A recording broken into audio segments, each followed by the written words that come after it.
소개 좀 나누시고 바로 강의 들어가도록 하겠습니다. 네. 안녕하세요. 오늘 생생 북한 체험 강의를 맡은 저는 이경, 저는 김현화라고 합니다. 만나 뵙게 되어서 반갑습니다. 반갑습니다. 목소리 조금 더 크게 네. 하시죠.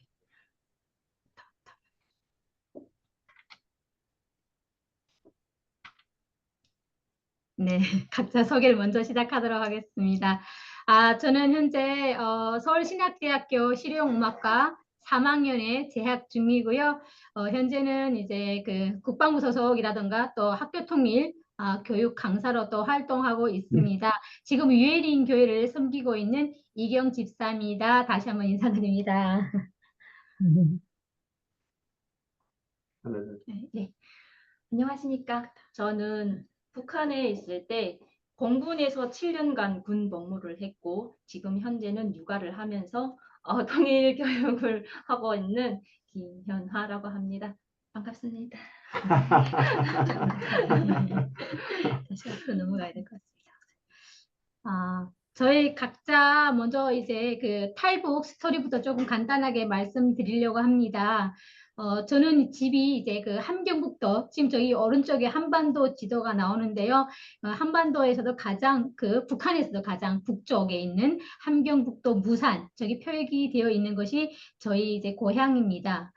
어떻게 보게 되면 그 백두산하고도 좀 가까이 있긴 한데요. 굉장히 추운 곳이고요. 그리고 중국하고도 인접하고 있는 북중 접경 지역이기도 합니다. 그래서 저렇게 저희 동네 앞에는 두만강이 흐릅니다. 네, 양강도 우리 강사님 뒤에서 이제 소개를 하시겠지만 양강도 앞에는 압록강이 흐르고 함경북도 앞에는 이제 두만강이 흐르는데요.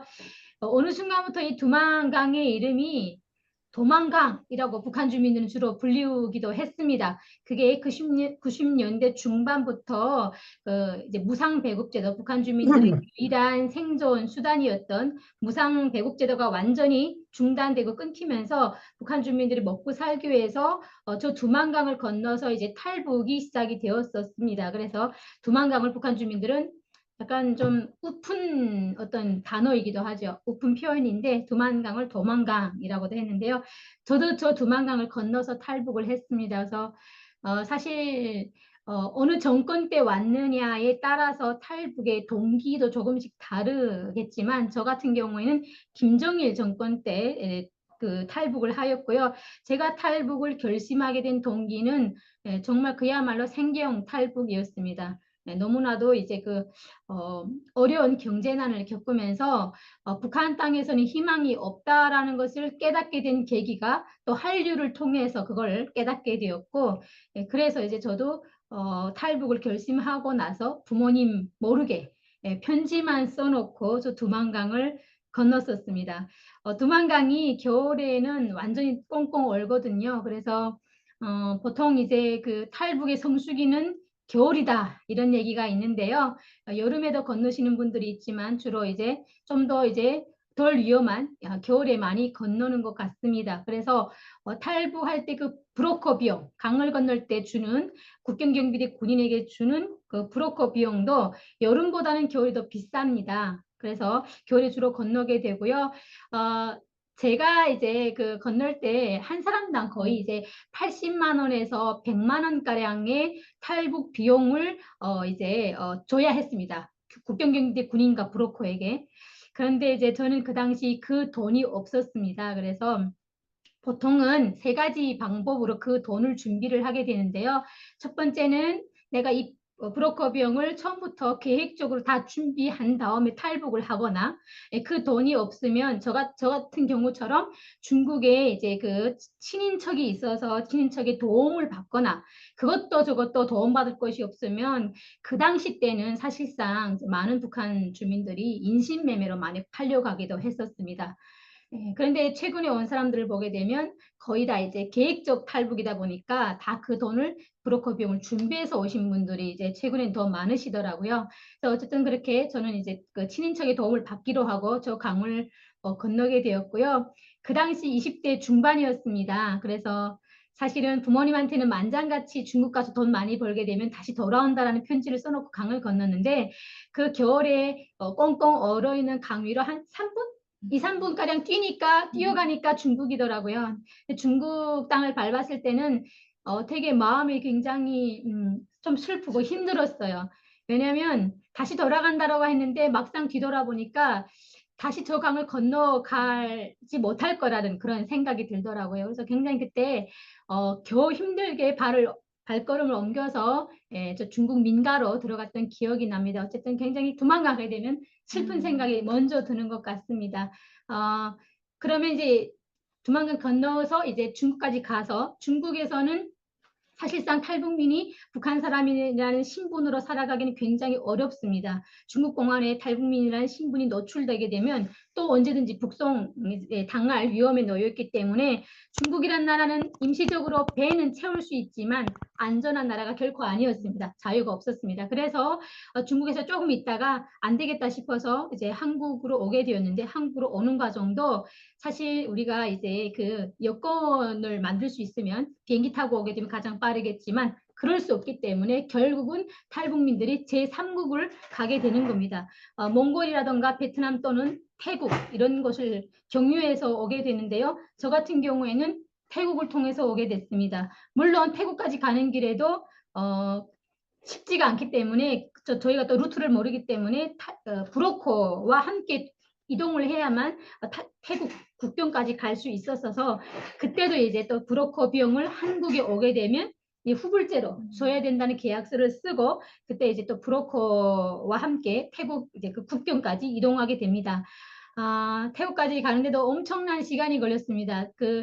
제 기억으로는 거의 열흘 동안 쉬지 않고 낮과 밤으로 이렇게 대중교통을 이용해서 태국 경계선, 그러니까 국경 지역에 인접하고 있는 중국의 어떤 국경 지역까지 갔던 기억이 납니다. 물론 그 가운데 이제 제일 위험했던 것은 그 기차라던가 또는 고속버스를 이용해서 가는 가운데 중간 그 초소 같은 데서 중국 사람들이 이렇게 올라와가지고 이렇게 뭐라고 하죠? 신분증 검사를 합니다. 그런데 그 순간이 가장 지금 기억하고 싶지 않은 순간이었던 것 같아요. 그때는.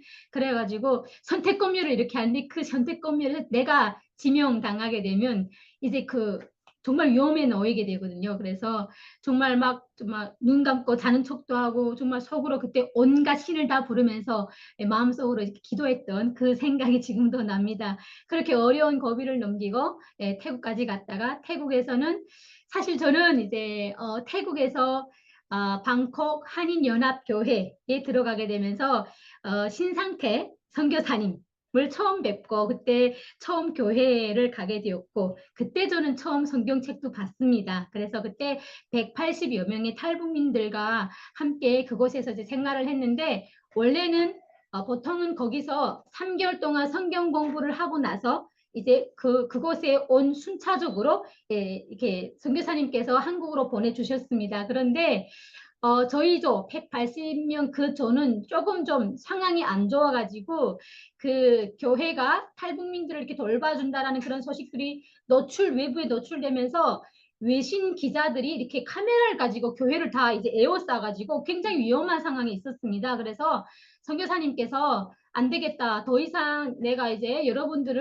이렇게 보호해주기 어렵게 됐다. 그래서 어쩔 수 없이 절차대로 가야 될 것 같다 해서 저희가 그때 한 달 있다가 바로 그곳이 이제 노출이 되어서 이민국, 그러니까 난민수용소로 가게 됐습니다. 그래서 거기서 법적 절차를 다 밟고 결국은 난민수용소에서 3개월을 체류하다가 거기 또 들어온 순서대로 결국은 한국에 오게 된 그런 케이스가 있었습니다. 그래서 어쨌든 그때 잠깐이지만 한 달 동안 그 교회에 있으면서 제가 느꼈던 심정은 처음에 이제 설교도 하시고 이제 성경 구절도 막 암기하라고 하시는데 정말 무슨 뜻인지 이해할 수가 없었습니다. 그래서 그 시간에 정말 단체로 졸았던 기억이 납니다. 그런데 탈북민들이 눈이 번쩍 뜨는 순간이 있었습니다. 그게 바로 찬양할 때 시간만큼은 다들 이제 눈 동그랗게 뜨고 함께 정말 기쁘게 찬양을 드렸던 기억이 납니다. 그래서 그 찬양을 들으면서 그동안에 이제 참고를 통해서 오는 과정에 정말 그 마음의 상처들과 슬픔 이런 것들을 찬양을 통해서 해소하고 굉장히 위로를 많이 받았던 게 찬양이었습니다. 그래서 설교 말씀 딱 시작되게 되면 다 같이 절다가 찬양만 하게 되면 정말 기쁘게 정말 한 마음으로 찬양했던 그 순간이 지금도 이제 어제처럼 떠오르는데요. 그렇게 이제 있으면서 저는 그때 정말 찬양이 너무너무 좋았거든요. 그래서 그때 생각을 해보면 지금도 그때 그분들이 그 중에서 이제 뭐 이렇게 크리스찬으로 그러니까 교회에 신앙인으로 거듭난 분들도 있고 아닌 분들도 있지만 장담컨대 탈북민들이 교회는 아직은 안 갈지언정 찬양을 싫어하는 사람은 단 한 명도 없다라는 것을 그때 느끼면서 아 찬양이 힘이 이렇게 큰 것이구나라는 것을 그때 깨닫게 되었고 어떻게 보게 되면 저도 하나님께서 찬양으로 저를 교회로 인도해 주시지 않았나라는 생각이 듭니다. 그래서 어쨌든 그렇게 이제 교회를 한 달간 딱 있다가 어쨌든 이민국 갔다가 한국으로 오게 되었고 뭐 이렇게 탈북 스토리, 정착 스토리 얘기하자면 너무 기니까요. 짧게 얘기하자면 한국에 와서 처음에 정말 대학교에 가고 싶었습니다. 공부하고 싶었습니다. 북한에서부터 대학교 가고 싶었기 때문에 그런데 북한이 너무 어려운 것을 저는 직접 경험한 사람으로서 부모님들이 너무 눈에 아른거리다 보니까 학교에 바로 진학할 수가 없었습니다. 그래서 저는 결국 취직을 선택하게 되었고 그렇게 회사 생활을 좀 오래 하면서 번 돈을 다 북한에 보내드렸습니다. 그래서 부모님께 다 보내드렸고 그리고 나서 그 과정에 결혼도 하게 되었고 그러다 보니까 뒤늦게 와서 그 공부를 못한 대학교를 가지 못한 그 뭔가 작은 꿈이 한쪽 마음 한켠에서 굉장히 꿈틀거리고 있었고 계속 그게 아쉽고 미련이 남아 있었습니다. 그러다가 저는 이제 또 우리 정초롱 목사님을 알게 되었고 목사님을 통해서 제가 이제 그 정말 아주 느리게 올라가던 성장하고 있던 믿음이 조금 더 빠르게 이제 성장할 수 있게 되었고 그렇게 이제 목사님과 성경 공부도 하고 하게 되면서 교회 집사님까지 되었고 그러다가 이제 목사님과 함께 그 코로나 기간에 이제 찬양 유튜브를 이제 개설해서 찬양을 이제 계속 올리자 목사님께서 이렇게 권면하셔가지고 제가 워낙 찬양을 좋아하다 보니까 제가 거의 매일매일 교회 나오다시피 하면서 매일매일 목사님과 찬양을 부르고 이렇게 영상을 올리고 하는 과정에서 탈북민들이 좀 많이 같은 탈북민이 부르는 찬양을 들었으면 좋겠다라는 마음으로 시작을 했는데 오히려 그 찬양을 연습하고 부르는 과정에서 제가 더 마음의 은혜를 많이 받았습니다. 그래서 목사님께서 그러면 계속 학교 가고 싶어 했는데 차라리 나중에 서울신학대학교에서 공부를 좀 더 하고 음악을 좀 더 전공을 해서 공부를 해서 찬양 사역자가 되면 어떻겠느냐라는 권면을 하셨고 저는 이제 흔쾌히 좋다고 해가지고 마음의 결정을 하고 뒤늦게 재작년에 22학번으로 만학도로 학교에 가게 됐습니다. 그래서 정말 여기까지 오는 과정을 뒤돌아보게 되면 진짜 하나님의 인도하심과 은혜가 없었다면 제가 학교도 갈 수 없었을 것이고 여기까지 이제 이렇게 올 수가 없었다라는 것을 진짜 순간순간 계속 느끼게 되는 것 같습니다. 그래서 여기까지 저의 소개를 하고 이번에는 우리 현아 강사님의 소개를 좀 들어보도록 하겠습니다. 소개 넘어가기 전에 한번 격려해 주십시오. 학교에서 훈련 잘 받아서 찬양 사역자로서 하나님께 쓰임 받을 수 있도록. 감사합니다. 그러자. 네.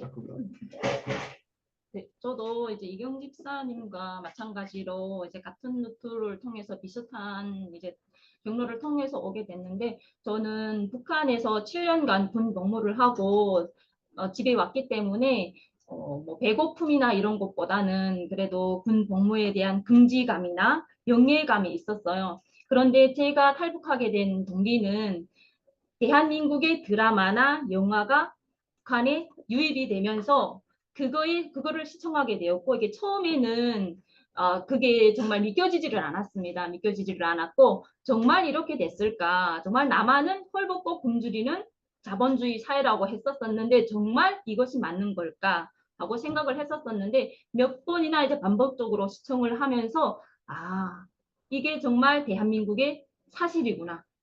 대한민국의 진실이구나. 이게 깨달아지면서 그러면서 이제 탈북을 하게 됐습니다. 탈북을 하게 되었고 저는 압록강을 건넜어요. 압록강을 건넜는데 아까 이제 얘기를 했듯이 성수기와 비수기가 있는데 저는 성수기보다는 비수기의 강을 건넜습니다. 이제 8월 달에 이제 장마철이 되다 보니까 압록강의 깊이가 기껏해야 옆구리를 오는 물 깊이밖에 안 되지만 장마철이다 보니까 목까지 물이 오는 거예요. 근데 참고로 저는 수영을 할 줄을 몰라요. 군대를 갔다 왔지만 통신병으로 근무를 하다 보니까 수영에는 능숙치가 않았습니다. 그런데 강물에 들어섰는데 정말 너무나도 이제 강물이 장마철이다 보니까 물살이 센 거예요. 물살이 센데 거기서 이제 내가 살아나기는 정말 힘들었었습니다. 근데 정말 드라마나 같은 데 보면은 정말 사람이 갑자기 어려운 환경에 처하면은 초인간적인 힘이라는 게 발휘된다 이런 말이 있잖아요. 근데 진짜로 진짜 그런 일이 진짜 제 몸에서 일어나는 것 같더라고요. 그래서 정말 기적적으로 그 강을 건너서 중국에 오게 되었고 중국에서는 저는 이제 이경 집사님처럼 이제 중국의 지인도 없고 하기 때문에 그냥 인신매매로 이제 팔려온 그런 상황이었고 중국에서 한 3년 정도를 살았고 3년 정도를 살면서 또 이제 좋은 분을 만나게 된 계기가 한국에서 이렇게 선교를 하시는 선교사님들이 중국에서 이제 북한 주민들을 이제 맞이를 해서 그래서 이제 한국으로 보내시는 그런 좋은 분들을 만난 거예요. 그래서 그런 분들을 통해서 그래서 이제 대한민국에 정착을 하게 되었고 저는 지금 현재 대한민국에 정착을 한 지 5년 차 됐고요. 5년 차 됐고 지금 현재는 아기를 키우는 3살짜리 엄마로서 육아를 하게 되었고 지금 현재 행복한 삶을 살고 있습니다. 더 행복해지기 위해서 교회로 지금 들어오고 있는 과정 중에 있습니다. 격려해 주십시오.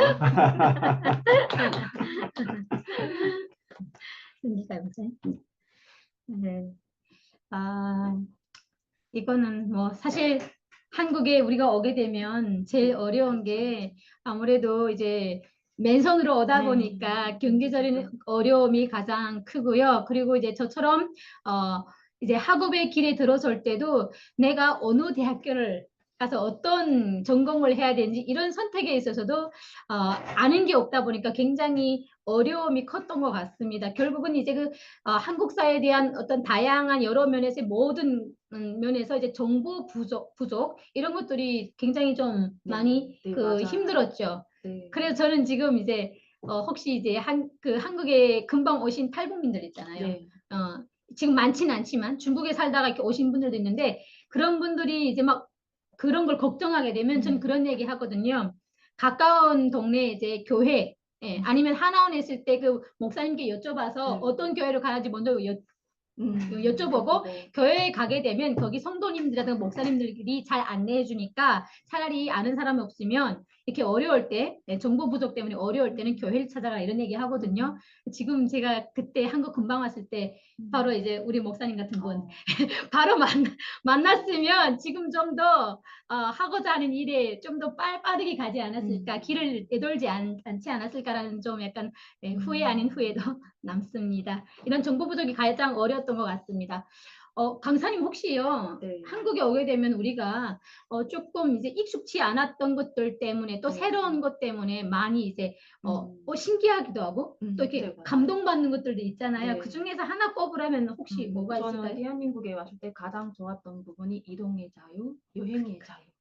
네, 이 부분이 가장 좋았고요. 북한에서는 어디를 가려고 하면은 우리나라 같은 경우는 내가 어디를 가겠다고 하면 마음만 먹으면 갈 수가 있지만 북한에서는 내가 어디를 가려고 하면은 위에다가 신청서를 제출을 하고 거기에서 또 신청서가 나와 승인이 떨어져야만이 내가 갈 수 있는 그런 부분이 있기 때문에 대한민국에 왔을 때 정말 내가 가고 싶은 곳, 내가 보고 싶은 곳 갈 수 있는 이 자유가 정말로 가장 좋았던 부분인 것 같습니다. 맞습니다. 네. 가장 탈북민이 많이 네. 꼽는 것 중에 하나이기도 한 것 같습니다. 네, 그것은 소개했고. 자, 오늘 오늘 그래서 이제 크게 두 가지 목차로 준비해 봤고요. 아무래도 북한 주민들에게 있어서 가장 중요한 것, 뭐 우리 사람으로 태어난 누구나 마찬가지겠지만 시구이주 문제가 가장 중요한 것 같습니다. 여기서 우리 대한민국이 오니까 의식주라 네, 하거든요. 맞아요. 북한에서 요거를 이제 거꾸로 식우이주라고 하는 것은 그만큼 북한에서는 먹는 문제가 가장 중요하기 때문에 북한에서는 식우이주라고 주로 표현을 맞아요. 했던 것 같습니다. 그래서 식우이주로 알아보는 북한 사회라는 이제 주제와 함께 북한의 어떤 주민들의 의식 변화와 함께 그 의식 변화를 통해서 대한민국으로 오고 싶다라는 어떤 그런 이제 마음도 일으키게 한 것이 바로 한류인 것 같습니다. 그래서 한류에 대해서 조금 우리가 이야기를 나눠보려고 합니다. 자, 먼저 이제 북한 주민들은 어떻게 생활하는지 한번 보겠습니다. 먼저 요거는요. 조금 이제 퀴즈 문제처럼 보여드리고 싶었던 거였는데 우리 대한민국의 현대차 중에 소나타입니다. 그래서 어떻게 보게 되면 대한민국을 대표하는 차다라고 해도 과언이 아닌데요. 여기 계신 분들께 여쭤보고 싶은 게 북한에도 소나타가 있을까요? 소나타 같은 차가 있을까요? 고개를 갸웃거리시는데 네 바로 보여드리겠습니다. 북한판 소나타입니다. 네, 예, 뭐, 야, 소나타 이런 말도 있는데요. 예, 소나타. 예, 어떻게 보게 소나타, 되면 네, 아, 소나타. 그 북한에 소가 많지 않습니까? 네, 예, 근데 맞아요. 없는 곳이 네. 하나 있기도 있죠. 예, 평양. 있습니다. 예, 평양에는 평양에만 아무래도 네. 저런 모습을 볼 수가 없고요. 북한에서는 소가 거의 이제 그 사람을 대신해서 하는 역할이 굉장히 많습니다. 이동수단인 네. 거죠. 이동수단이 되기도 하고, 예를 들면 농촌 같은 경우에서는 그 전반적인 기계화가 안 되어 있다 보니까 저 소가 밭갈이용으로도 쓰는 기계용으로도 활용이 되고요. 이제 옛날에 우리 동네 같은 데 보게 되면 지방이다 보니까 자가용이 없지 않습니까? 그러다 보니 택시도 없었고 그 당시에는 근데 임산부가 갑자기 막 아이를 출산하게 됐어요. 그러면 그 급할 때는 저 소달구지다 태워서 가는 적도 있었고 어쨌든 저 소가 굉장히 이제 그 이동 수단 그다음에 또 이제 그 기계를 대신해서 그러다 보니까 이런 말이 있습니다. 북한에는 인권은 없어도 소권은 있다. 예, 이런 얘기가 나올 정도인데요. 또 이제 이 소가 굉장히 중요하다는 것을 어떤 부분에서 알 수 있냐면 병무청에는 군인들이 등록되지 않습니까? 군인만. 근데 북한의 병무청에는 소도 등록됩니다. 소에도 번호가 있어요. 그렇죠? 맞아요. 메토 이래가지고 소가 등록되어 있을 정도로 굉장히 북한에서는 이제 국가 소유이기도 하고 사람을 대신해서 굉장히 이제 많은 일을 하는. 그래서 북한에서 한때 소를 막 이제 그 허가 없이 잡거나 이러면은 법에 의해서 굉장히 정말 심한 벌을 정말 받게 될 정도로 소가 굉장히 중요한 역할을 한다 이렇게 보시면 될 것 같습니다. 강사님 딱 봐도 너무 구분되잖아요. 네. 말씀 좀 해주시죠. 네, 이게 지방과. 같은 이제 북한인데 이쪽에 왼쪽 화면은 평양의 모습이고 이쪽 화면들은 지역의 모습입니다. 네, 지방의 모습인데 여기서 참고로 제가 이제 고향이었던 양강도 해산시를 볼 텐데 해산시 모습은 정말 우리나라로 봤을 때는 그 옛날 저 전쟁 일어나기 전 정말 오두막에서 산다고 할 만큼 그런 모습을 볼 수가 있는데 지금 현재 저희 집도 아빠가 이제 목재 공장을 다녔기 때문에 기와 대신 나무 통나무를 이제 제재를 해가지고 이제 널판자를 올려서 지금 기와로 썼습니다. 근데 그게 이제 한 10년 정도가 흐르니까 눈 오고 비가 오면은 그게 이제 나무가 썩어가지고 비 올 때에는 이제 비가 새가지고 항상 이제 비 올 때는 이제 플라스틱 소랭이를 곳곳에 받쳐놓고 그 비가 안 오는 그곳에 이제 또 피해서 이제 잠잘 만큼 정말 힘들었던 기억이 있는데 그만큼 이렇게 북한은 이제 평양공화국이라고 할 만큼 과언이 아닐 만큼 이제 평양하고 이제 지역의 차이는 차별화가 심하다고 볼 수가 있습니다. 네. 어떻게 보게 되면 이제 그 우리가 언론에 비춰지는 모습은 저런 심각한 지방의 모습보다는 굉장히 화려한 최근에 북한 모습을 많이 이제 그 언론에서 다루고 있는데 사실 저 화려한 이면에는 또 이제 다른 우리가 이제 알지 못한 그러니까 북한에서 언급하지 않는 부분들도 있는 것이 아무래도 저 이제 아파트를 공사하면서 자재가 굉장히 부족하잖아요. 그런데 어쨌든 당국에서는 결과만 보니까 성과 위주로만 놓고 이제 기준을 이제 판단을 하다 보니까 사실 이런 이제 그 부실 공사로 인해서 정말 그 완공 다 되고도 막 이렇게 피해를 보고 아파트가 무너진다던가 이런 이제 주민들에게 피해도 있습니다. 그런데 그런 것들은 언론에서는 잘 다루지 않아서 우리가 알 수 없는 부분에서 한번 짚고 넘어갑니다. 자, 그러면 이제 북한 주민들은 어떻게 보게 되면 최근에 북한 주민들은 국가에서 무상으로 주던 배급이 중단되다 보니까 자급자족을 해서 살아가는데 이곳이 바로 이제 장마당이라고 하는 시장입니다. 그래서 이 시장을 통해서 북한 주민들이 이제 그 먹는 문제, 입는 문제 이런 것들 식의주를 다 이제 해결해 나간다라고 해도 과언이 아닙니다. 그래서 북한의 이 장마당을 영상으로 잠깐 시청하시겠습니다. 90년대의 북한 장마당의 모습은요, 저렇게 질서도 없고, 그 중구난방으로 앉아서 길거리에 이제 그 집에 있는 중요한 어떤 물건 귀중품이라던가, 뭐 텃밭에서 가꾼 채소라던가, 직접 만든 빗자루 쓰레바 이런 거, 이런 것들 갖고 나와서 이렇게 판매를 하기 시작을 했습니다. 그리고 2003년부터 북한에서 종합시장을 공식적으로 허용을 하게 됩니다. 그래서 조금씩 뭔가 이제 진화하면서 면모를 갖추기 시작을 합니다. 그러면서 북한의 이제 시장 관리원이라는 사람들이 이제 일을 하면서 이 사람들이 하는 역할은 그 시장에서 일하는 장사를 하는 북한 주민들에게서 그 시장세, 세금을 걷어들이는 거죠. 그래서 사실 자칭 세금 없는 나라라고 하는 북한이지만 시장에서만큼은 이렇게 세금을 걷어들이고요. 그 액수가 굉장히 많습니다. 이건 11년도 평안남도에 있는 어느 한 시장의 모습이고요. 예, 저렇게 이제 표기 되어 있어요. 자파, 뭐 의류 이렇게 저렇게 표기가 되어 있고, 자, 이 중에서 이제 판매 이제 안 되는 또 이제 그런 통제 상품들이 바로 남조선, 우리나라 상품과 미국 상품은 판매할 수 없다 이렇게 되어 있습니다. 한 가지 덧붙이자면 최근에는 쌀도 이제 예전만큼 자유롭게 판매할 수 없게 된 것이 양곡법이라는 게 제정이 되면서 이제는 이 쌀을 판매하는 것도 국가기관에서만 팔 수 있게 지금 통제되고 있는 점 덧붙입니다. 요거는 이제 메뚜기 시장이라고 그래가지고 이제 세금을 낼 수 없는 사람들이 이제 그 시장 밖에서 이렇게 땅바닥에 걸쳐놓고 판매하는데 저 사람들은 이제 또 단속원들이 나오면 또 다 이제 몰수당하거나 아니면 다 들고 계속 도망 다녀야 되는 그래서 이제 메뚜기 시장이다 이런 얘기도 할 정도로 시장 밖에 있는 골목권 시장권들도 있습니다. 자, 그러면 근데 그 강사님 이게 북한에 원래 시장이 금방 생겼을 때는 매일매일 하는 시장이 아니고 약간 5일장, 뭐 보름장 이렇게 시작이 되다가 2003년부터 종합시장으로 이제 되면서 됐다가 매일매일 운영을 하게 했었었는데 됐죠. 최근에 들어와서는 그것이 많이 개혁이 됐다고 들었었는데 저는 힘들다고 많이 들었어요. 맞습니다. 사실은 북한이라는 사회가 이제 그 사회주의 체제다 보니까 시장이라는 것 자체가 이제 자본주의 아닙니까? 자본주의 시스템. 그리고 어떻게 보게 되면 그런 거죠. 이제 그 사회주의 집 안에 이렇게 자본주의 집 방이 더 생겨난 약간 그런 상황이 된 거죠. 그래서 북한 주민들이 이것에서 장사를 하면서 돈의 약간 그 재미, 돈의 맛을 이제 알게 됐다는 겁니다. 그래서 사실 북한에서 당하게 되면 제일 중요한 기관이 있죠. 조선노동당. 그런데 이제 북한 주민들의 의식 속에는 이제는 조선노동당이 나를 밥 먹여주지 않거든요. 그러니까 이제 조선노동당보다 나한테는 장마당이 더 중요해. 그래서 북한 주민들 속에는 이제 당이 두 개가 생겨났는데 조선노동당보다는 장마당이 우선이다. 그래서 이제는 생존의 장터로 자리매김하고 있다. 이렇게 말씀드려도 과언이 아닙니다.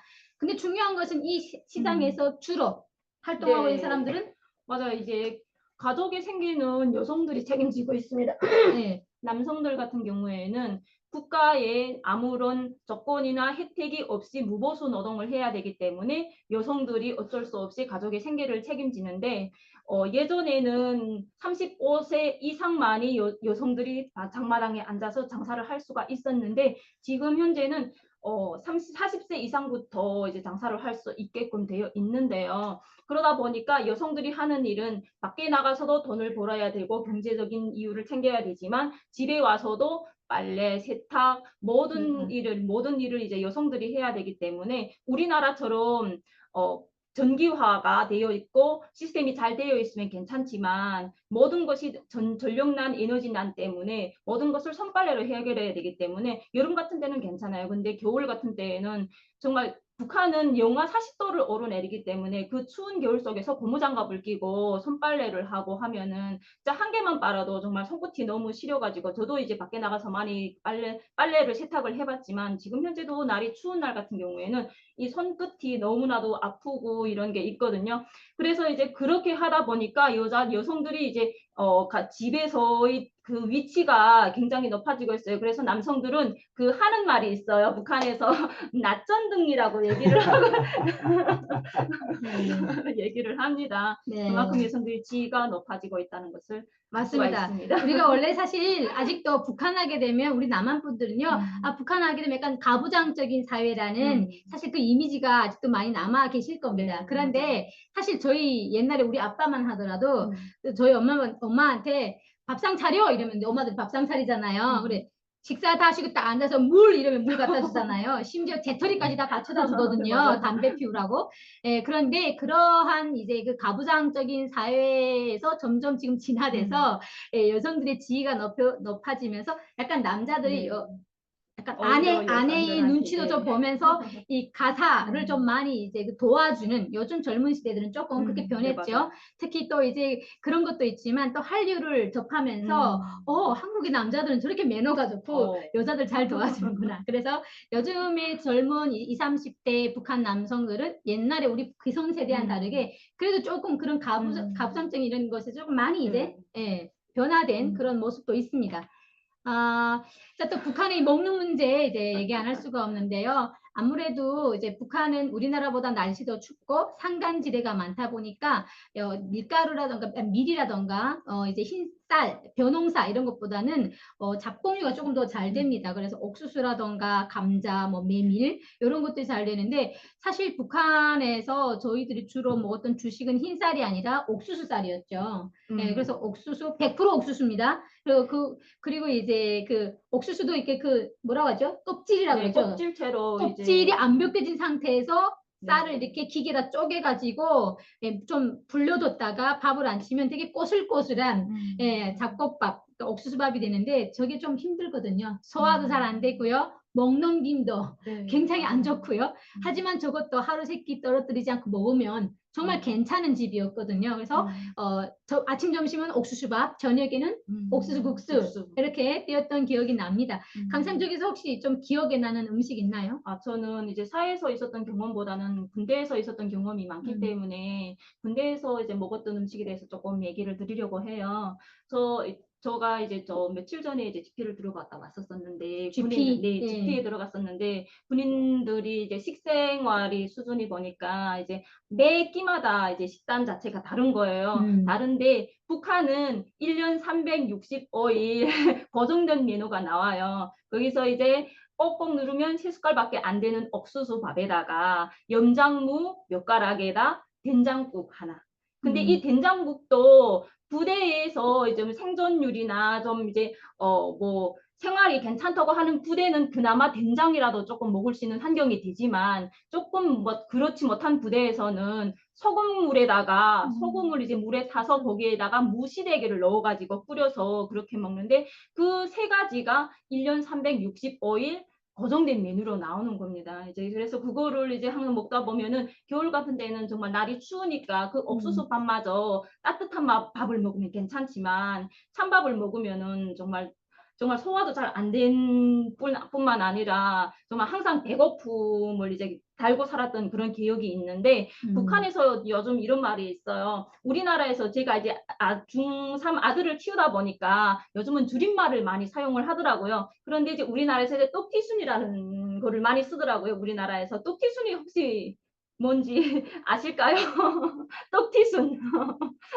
떡볶이 튀김 순대 네네. 혹시 이거 네, 맞아요. 네, 맞아요. 근데 이제 북한도 그런 말이 있어요. 인두순이라는 말이 있어요. 아, 인두순. 네, 인두순. 여기에 나오는 그런 메뉴예요.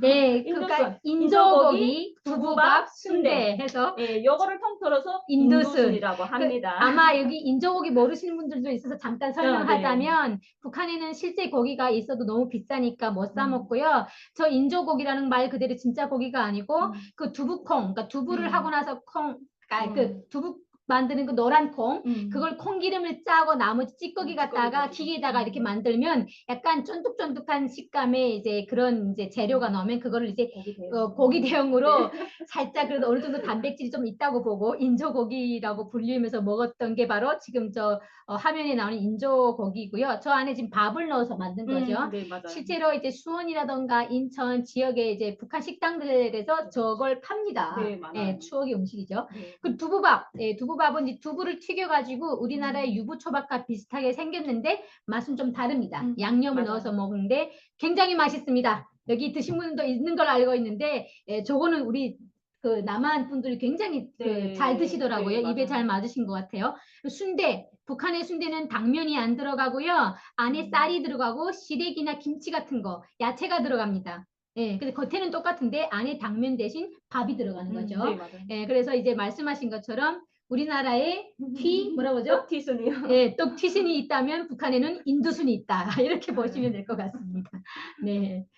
자, 그런데 이제 식생활에 있어서 평양은 조금 다른 차원인데요. 아무래도 이제 평양은 그 외국인들도 많이 오고, 네. 또 수도이다 보니까 이런 이제 그 패스트푸드점들도 이제 있습니다. 근데 북한이 원래 외국 그 뭐죠? 그 외래어를 안 네, 쓰기로 유명하잖아요. 그래서 패스트푸드를 속성 음식 센터라고 합니다. 그런데 여기 약간 좀 센터는 사실 외래어거든요. 네, 근데 어쨌든 석성 음식센터라고 하는데 여기서 이제 뭐죠? 와플이라던가 햄버거 이런 것들, 예, 이런 음식들이 나오는데 사실 이거는 평양에서만 성행되는 음식이고요. 아직까지 지방에는 이런 문화가 아직은 도입되지 네, 않았습니다. 네, 또 지방 주민들은 평양 주민들만큼 이걸 사 먹을 수 있는 조건이 안 되죠. 그래서 그 햄버거 하나의 가격이 비싸죠. 네, 맞아요. 4,000원? 4,000원에서 6,000원 하고 있는데 예. 북한에서 쌀 영국. 한 킬로의 가격이 그렇죠. 6,000원에서 6,000원이에요. 8,000원이에요. 그러니까 이게 한 개를 사 먹을 수 있는 거면 쌀을 한 쌀을 킬로를 사 사서 먹죠. 온 가족이 배부르게 먹을 수 있는 양이다 보니까 맞습니다. 그래서 일반 주민이거나 지방에서 사는 주민에게는 이런 음식을 사 먹는다는 게 약간 언감생심이다. 이렇게 네. 표현할 수 있을 것 같습니다. 그리고 이제 이번에는 의류 문화인데요. 지금 이제 왼쪽 상단에 보시게 되면 대부분의 북한 주민들의 이 옷 색깔이 무채색이죠. 예, 화려하진 않네요. 그죠? 네. 그런데 한류를 통해서 북한 주민들의 의류 그 어떤 이제 그 유행에도 예, 굉장히 이렇게 좀 뭔가 바뀌고 있었죠. 네, 예, 그래서 예, 7, 80년대는 저렇게 무릎 위로 내려오는 여성들이 긴 스커트를 입어야 했었고 노출된 의상이 입으면 안 됐었죠.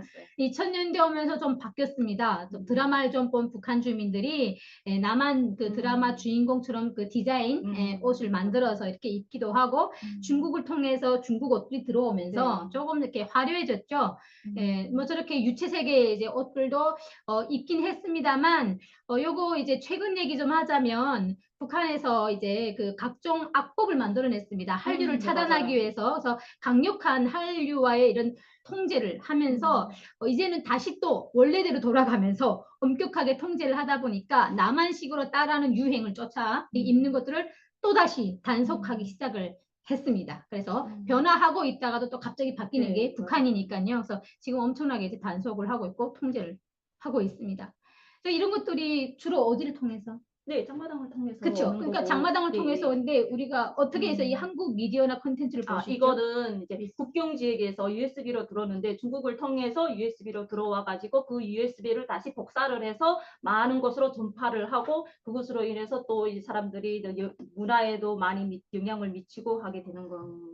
네, 맞습니다. 혹시 우리 강사님 좀 재밌게 본 드라마가 있을까요? 저는 지금까지도 생각났던 드라마가 천국의 계단. 네. 노래는 바람. 네. 무슨 범용인데 김범용 가수님의 네, 맞아요. 그 천국의 계단을 제일 재밌게 보신 거예요? 네. 거기에서 제일 생각났던 가사가 사랑은 다시 돌아오는 거야. 것이다. 아, 네. 대사. 이 대사가 아직도 아. 기억에 남는군요. 네. 저는 제 기억에 남는 것이 별에서 온 그대 이 드라마인데요. 그 김수현 님이랑 전지현 배우님이 나오는 건데 북한에서는요. 별에서 온 그대를 조금 바꿔서 부릅니다. 별에서 온 동무. 네, 그래서 서로가 이제 야 너 별에서 온 동무 지금 몇 부까지 가지고 있어? 막 이렇게 바꿔보거든요. 그래서 어쨌든 이렇게 한국 드라마를 재밌게 봤던 기억이 나는데 그 오징어 게임이라는 이 드라마가 또 한때 그 넷플릭스를 통해서 우리 대한민국 국민들이 정말 많이들 봤던 드라마로 알고 있어요. 그런데 이 오징어 게임이 북한에도 들어갔었습니다. 그런데 중요한 것은 이 오징어 게임을 북한 주민들이 굉장히 많이 봤는데 그 북한 당국에서 이 오징어 게임을 최초로 유포한 20대 청년을 총살했다. 시범계로. 네, 총살하면서 뭐라고 했냐면 너희가 그렇게 동경하고 가고 싶어하는 나라 남조선이 바로 이런 나라다. 돈을 위해서라면 총구 앞에서 목숨을 내대는 그런 나라다. 그런데도 가고 싶으냐. 이렇게 역선전을 했다라는 거죠. 그럼 북한 주민이 그럼 그 역선전을 과연 들을까요? 듣는 것이 아니라 무슨 얘기를 하냐면 뒤돌아서서는 야 우리가 지금 살고 있는 이 삶이 지금 자체가 오징어 게임이다. 그래서 이 당국에서 하는 거에 이제는 북한 주민이 귀를 기울이지 않습니다. 자, 그래서 잠깐 이제 그 시장 영상을 좀 보시겠습니다. 언제나 인산이네.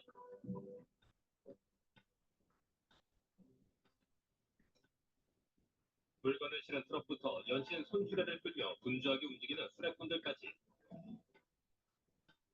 양강도 최대 시장이라는 해산시장의 현재 모습이 고스란히 드러나 있다. 이들의 종착지는 다름 아닌 시장. 삼지연과 같은 꽤 먼 곳 지역 주민들까지 해산으로 넘어와 상사로 경제 발전을 이어가는 것이다. 손에 물품 이름이 쓰인 종이를 들고 호객 행위를 하는 이들의 모습이 보이는가 하면 밖에서 보면 보통의 살림집이지만 내부엔 상품을 장째 쌓아놓은 모습도 포착됐다. 지역 전체가 거대한 시장을 이루고 있다고 해도 과언이 아닌 모습.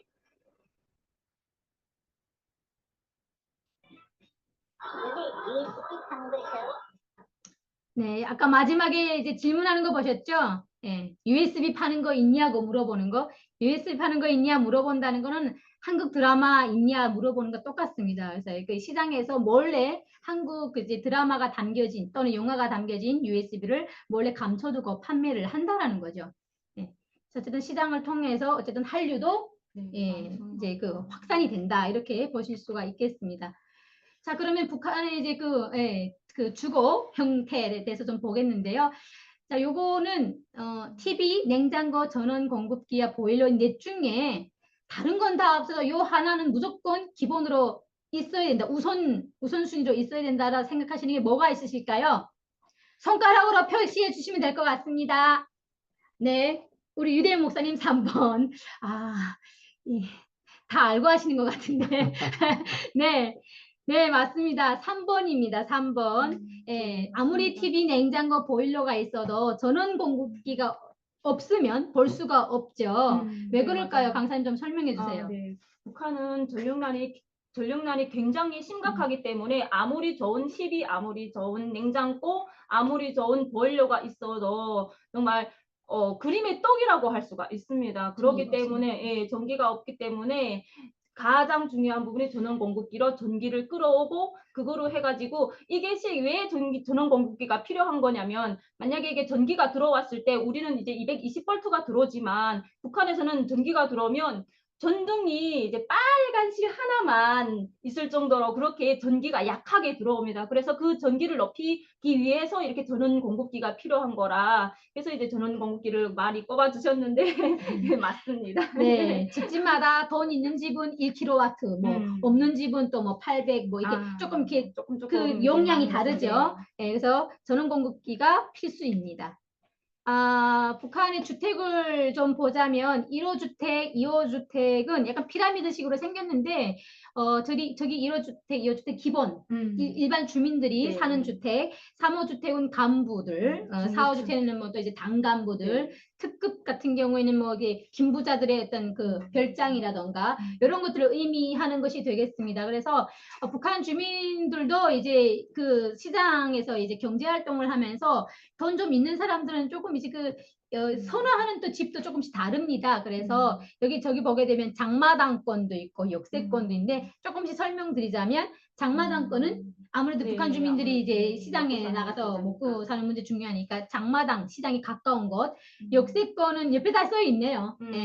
예, 철길 아무래도 이렇게 이동 수단이 북한에서는 열차밖에 없다 보니까 이제 그 열차, 그러니까 기차역이 가까운 동네. 그리고 뷰권은 뭐 우리 대한민국으로 뭐 하나 예시 들자면 한강이 바라보이는 뭐 이런 아파트라던가 이런 거가 되겠죠. 그런데 여기서 다 중요하지만 최근에 또 북한 주민들이 많이 이제 선호하는 뷰권, 뭐죠? 그 인기 있는 집은 문화권이기도 합니다. 문화권이 뭐냐면 옆에 한국 방송 청취라고 써 있는데 즉 다시 말하면 국경 지역이 되겠죠. 그래서 양강도라던가 함경북도와 같이 중국과 인접하고 있는 지역들이 가장 한국 방송 청취하기도 조금 쉽고 그리고 또 중국을 통해서 들어오는 어떤 이제 생활 필수품이라던가 또 이제 그 한국 미디어, 뭐 USB라던가 이런 것들도 아무래도 국경 지역 주민들이 가장 먼저 볼 수 있고 접할 수 있어서 예, 문화권은 그런 국경 지역 이런 곳이다라고 보시면 될 것 같습니다. 그래서 뭐 북한이 이제 그 모든 것이 이제 국가 소유다 보니까 이제 부동산 이제 그 문제에 있어서도 국유화해서 사유화로 좀 이렇게 넘어간다라고 이제 나와는 있지만 실제로는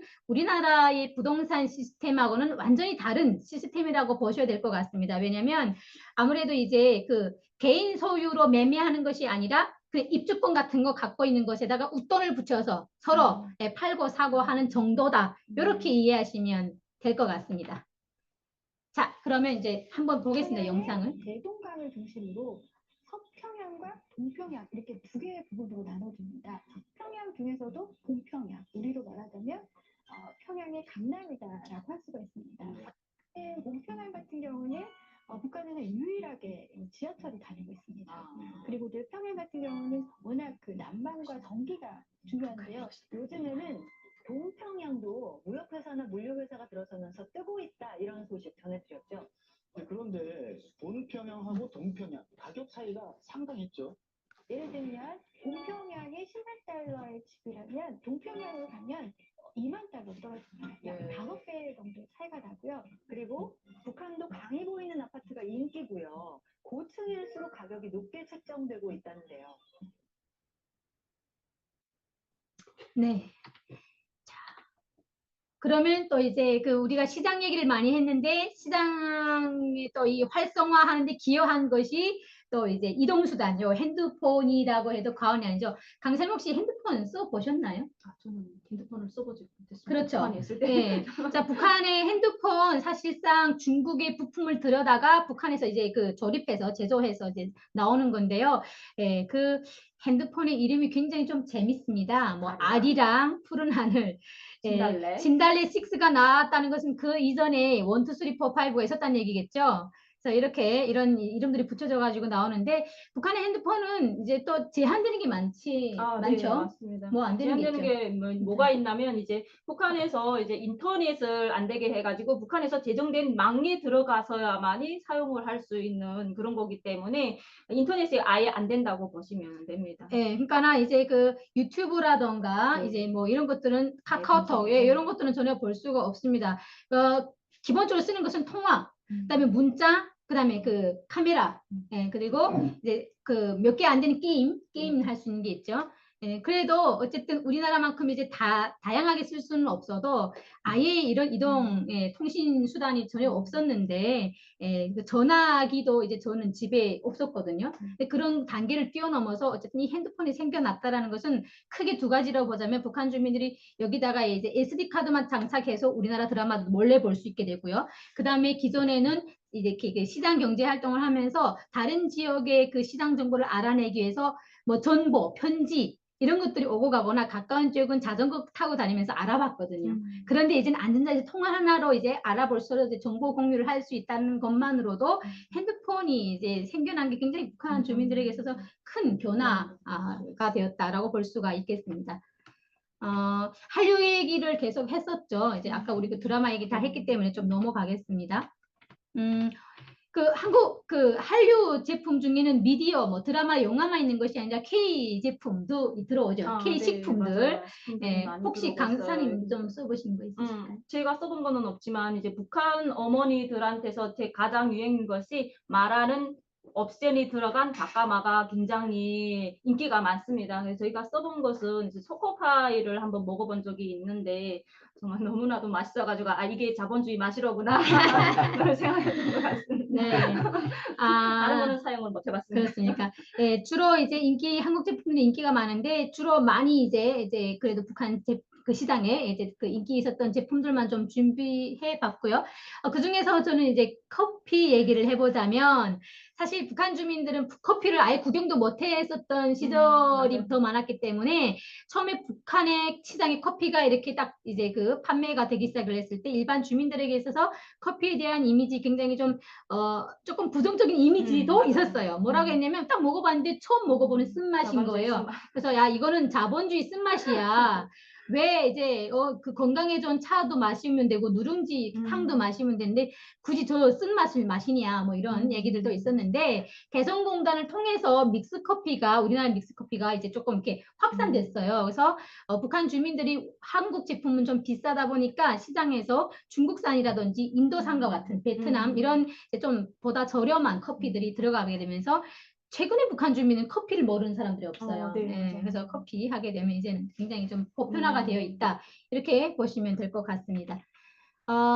중요한 것은 이제 북한 주민들이 어쨌든 한류가 들어가게 되면서 모든 외부 세계와 철저히 단절되었던 북한 네, 사회에서 맞아요. 이 한류가 북한 주민들의 어떤 의식을 바꾸는데 굉장히 큰 기여를 했다라고 말해도 과언이 아닙니다. 그런 의식의 변화로 인해서 탈북도 하고 싶다는 마음도 네, 일어나고, 그게 있고. 예, 그래서 이제 북한 주민들이 이렇게 계속 이제 한류에 빠져 있도록 북한 당부에서 가만 내둘 리가 없잖아요. 네, 그래서 만든 법들이 많았어요. 있죠. 네, 그래서 설명 좀 2020년 12월 달에 반동사상문화 배급법을 비롯해서 청년교양보장법, 또 평양문화보호법이 나왔는데 이 반동사상문화 배급법이라는 것은 한국의 드라마나 노래를 또 시청을 하거나 유포시키는 자들은 5년에서 15년 이하의 노동교화형에 처하고요. 거기에서 심한 경우에는 사형까지 한다고 합니다. 실제로 2023년도에 양강도 해산시에서 10대 청소년들이 한국 드라마 한 편을 봤다고 해서 수백 명이 모인 자리에서 공개 재판을 하고 처형하는 등 북한의 공포 정치는 날감에 따라 강화되고 있어요. 그래서 이제 거기에 따라서 또 청년교양보장법이라는 것도 나왔고 또 거기에서 평양문화보호법이 나왔는데 이제 평양문화보호법은 평양의 문화적인 그런 문화어를 쓰는 고유어를 쓰라고 하면서 거기에 이제 남한에서 유입이 되는 오빠, 자기야 이런 말을 쓰지 못하게 되어 있어요. 그래서 이제 오빠라는 것은 쓰는 사람이 딱 지정되어 있어요. 자기 친오빠만이 이제 오빠라고 부를 수 있고 그 외에는 오빠라고 부를 수가 없습니다. 그렇다고 해서 오빠라고 안 부를까요? 뒤에서는 가만 다 오빠라고 부르고 있고 자기야라는 말도 되게 굉장히 멋있는 말이기 때문에 뒤에서는 자기야라는 말을 많이 부릅니다. 저도 대한민국에 왔을 때 저희 신랑한테 자기야라고 부르라고 하는데 되게 처음에는 너무나도 어색해가지고 못 불렀어요. 근데 지금은 너무나도 자연스럽게 자기야 부르면서 이게 대한민국 문화의 신의이지 않을까 싶습니다. 네. 자, 어쨌든 그만큼 이렇게 악보까지 만들면서 통제하겠다는 거는 그만큼 네. 북한 주민들의 그 네. 한류에 대한 그런 의식이 너무 정말 그런 높습니다. 것들이 굉장히 이제 많은 열풍을 일으면서 어떤 이런 것들이 북한 주민들의 의식의 변화는 어쨌든 사회적 체제를 유지하는 데는 큰 걸림돌이 네, 맞아요. 되고 있거든요. 그래서 이런 통제들이 점점 이제 강화되고 있다 이렇게 보실 수가 있겠고요. 경제난 속에서 북한 주민들이 사실 이제 뭐 체제에 대한 불만은 나날이 갈수록 계속 이제 불만의 목소리가 높아지고 있지만 아직까지도 이제 국제사회의 어떤 이제 그 비난 속에서도 아직도 북한에는 이런 정치범 수용소 7개가 넘는 그런 정치범 수용소가 아직도 있습니다. 그래서 정말 죄 아닌 죄로 끌려간 북한 주민들이 어서 빨리 저것에서 자유롭게 해방되어서 네. 정말 그 저처럼 사람다운 행복한 삶을 자유를 누릴 수 있는 삶을 누릴 수 있는 그날이 빨리 왔으면 좋겠습니다. 저희가 좀 최대한 빠르게 하려고 했는데 예, 이렇게 이제 어떻게 보게 되면 주민들이 의식 변화가 되고 있고 북한 사회는 조금은 변화하는 듯하지만 여전히 북한의 이제 기본적인 어떤 제도 이런 것들은 변화하지 않고 있고요. 또 그러다 보니까 북한 주민들이 최근에 또 이런 한류와의 전쟁을 선포하면서 통제를 더 강화하다 보니까 경제난이라던가 또 식량난 이런 것들이 오히려 더 지금 어려운 상황이 계속되고 있는데 오늘 이 짧은 시간을 통해서 이제 여러분들께서 조금이나마 이제 북한에서 조금 이해되는 시간이 되셨으면 좋겠고 이러한 북한을 위해서 우리가 이렇게 연합해서 계속 기도로 북한을 주민들 위해서 기도해 주셨으면 좋겠습니다. 이상으로 저희 이제 강의를 마치고 지금부터 이제 질의응답 시간을 좀 가져보려고 합니다. 예, 여러분 들으시면서 시간이 좀 부족하기 때문에 강의는 최대한 빨리 한다고 해도 이 정도고요. 우리 질의응답하고 속도전등 만들기 위해서 시간이 좀 필요하기 때문에 이 시간에 여러분 평소에 궁금하셨던 것, 또 지금 강의 들으시면서 궁금하셨던 것을 나누시면 질문하실 수 있는 기회를 좀 드리도록 하겠습니다. 손들기 기능 이용해 주시면 더 편히 보실 수 있을 것, 제가 볼 수 있을 것 같아요.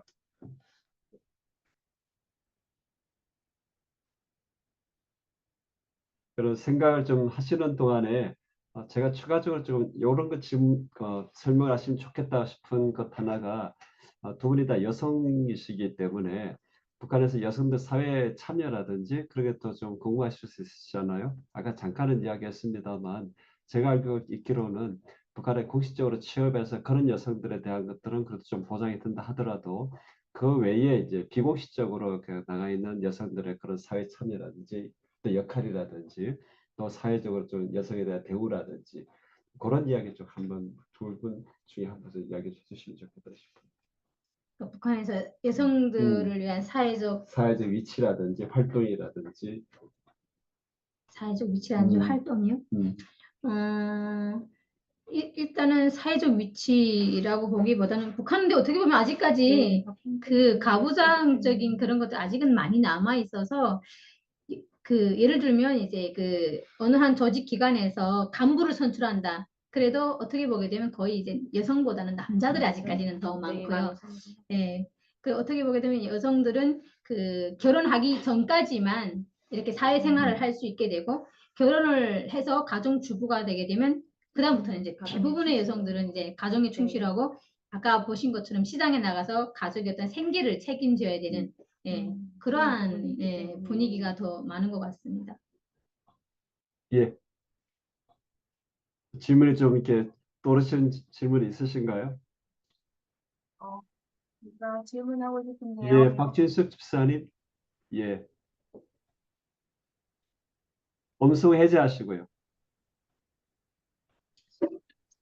아, 저기 궁금한 게, 아까 줄임말을 얘기하셨잖아요. 북한에서 청소년들이 줄임말을 많이 쓰나요? 그거는 그렇게 많이 쓰게 된 계기가 한국 드라마가 들어가면서 문화가 들어가면서 줄임말이 조금 성행된 거지 북한의 실제에서는 그렇게 많이 성행되는 거는 아닙니다. 우리나라만큼은 네. 예. 예. 그리고 그다음에 송나경 목사님, 네, 질문하시죠. 아까 한 분 강사님이 군인이셨던가 봐요. 네. 군수라고 그러셨는데, 네. 군인이라면 그 나라에서 직업적으로 보수를 받으면서 있는 그런 군인인가요? 버스가 있었냐? 제가 이제 북한에서 7년간 군 복무를 마치고 제대됐을 때 부대에서 주는 이제 보상이 있었습니다. 보상이 있었는데 그것이 이제 흰쌀, 쌀 3kg가 보상이 다였어요. 제가 통일 강의를 할 때 매월 월급이 나오는 것이 아니고요. 네, 매월 월급은 한 달에 180원이었어요. 180원인데 북한에서 사탕 하나 가격이 100원이었어요.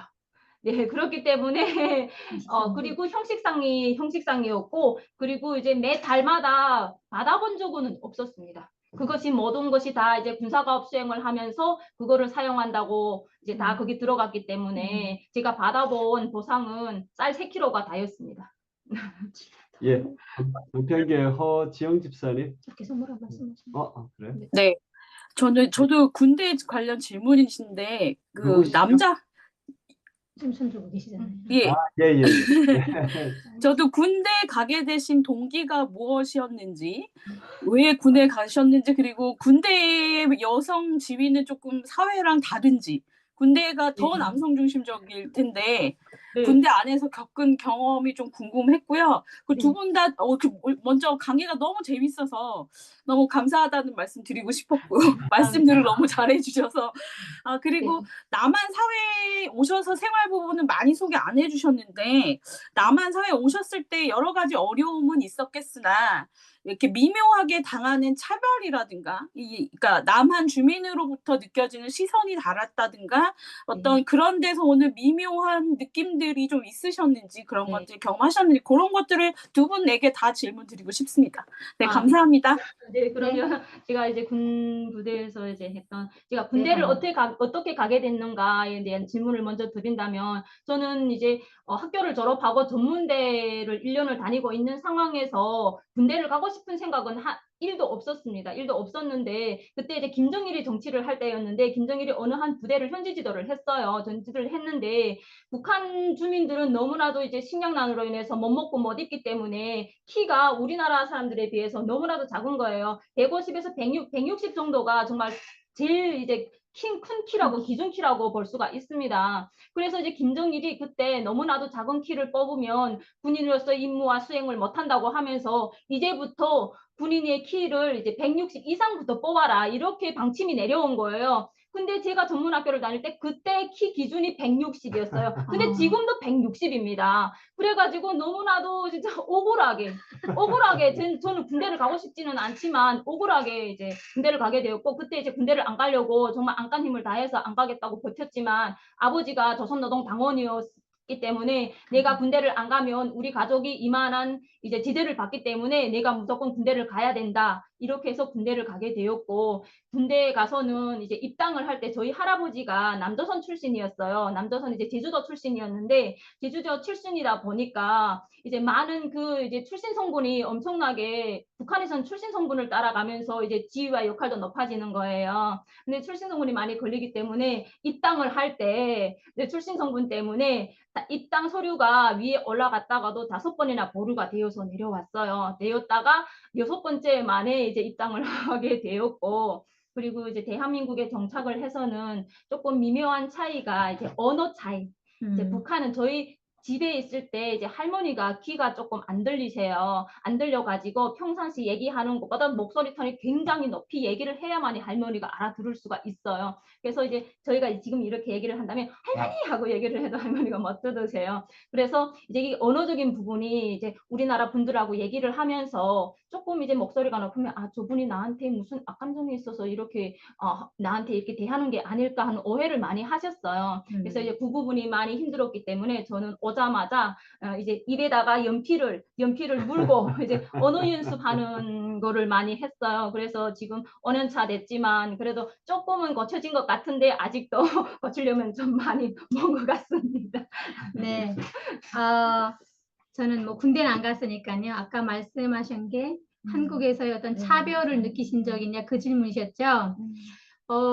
차별까지는 사람마다 느끼는 게 내 생각의 기준에 따라서 그건 좀 다르다고 봅니다. 탈북민들마다. 근데 저는 이제 아무래도 그 말투에서부터 그건 다 공감하는 네, 것 맞아요. 같아요. 말투 때문에 차별이라기보다는 이거는 말투 때문에 계속 저희를 조선족이 아닌가 중국 사람이 아닌가 이런 질문들을 많이 하세요. 그래서 그게 이제 처음에는 그게 조금 불편했었거든요. 예, 그렇게 이제 저는 특히 서비스 매장에서 일하다 보니까 계속 제 고향을 묻는 고객들 때문에 매일매일 일하는 것이 굉장히 두려웠고 그 질문 또 나올까 봐 항상 불편했는데 지금 생각해 보게 되면 그건 자연스럽게 좀 말투가 다르니까 궁금할 수밖에 없는 부분이 아닌가라는 생각이 들었고요. 저는 그리고 이제 살다 보니까 생각 드는 것은 조금 어떤 분들 다는 아니지만 어떤 남한 분들은 약간 탈북민 하게 되면 수혜자다라는 약간 이게 마인드가 좀 있으시더라고요.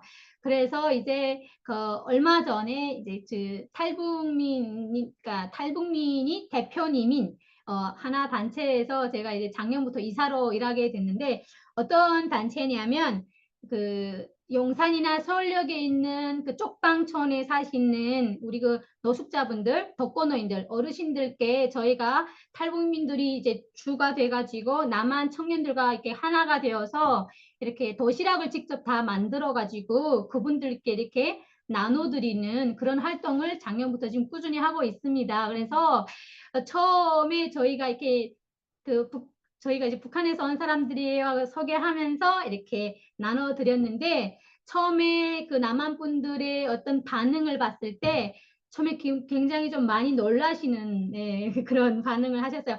탈북민도 나눈다고? 이런 반응이 있었습니다. 그래서 저는 이제 우리 탈북민들이 이제 한국에 왔으면 이제는 탈북민을 떠나서 똑같이 대한민국에서 사는 같은 국민으로서 이제 탈북민이라는 어떤 거기서 이제 벗어나야 된다는 저는 생각도 좀 해보게 됐고요.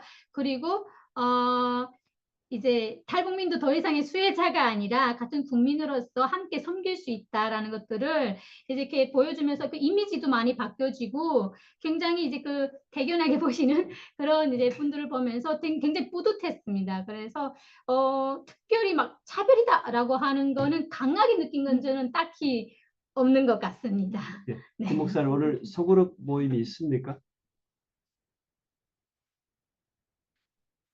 아무래도 네, 저기 보고 요 부분들 보고 시간을 보고서 할 수 있으면 하고 시간이 실수까지 해야 되니까 오늘은 알겠습니다. 시간 보면 이제 생각할 수도 있고, 지금 저희 역사상 질문이 이렇게 많은 적이 없었기 때문에 약간 이제 계속 그렇게 오늘은 진행해도 좋을 듯 싶습니다. 우리 유대용 목사님 혹시 소그룹을 못 하더라도 우리 조장님들 양해를 부탁드리겠습니다. 일단 진행하시죠. 질문이 적으면 하려고 질문을 쭉 적어놓은 게 있는데 오늘 사용할 필요가 없게 됐어요.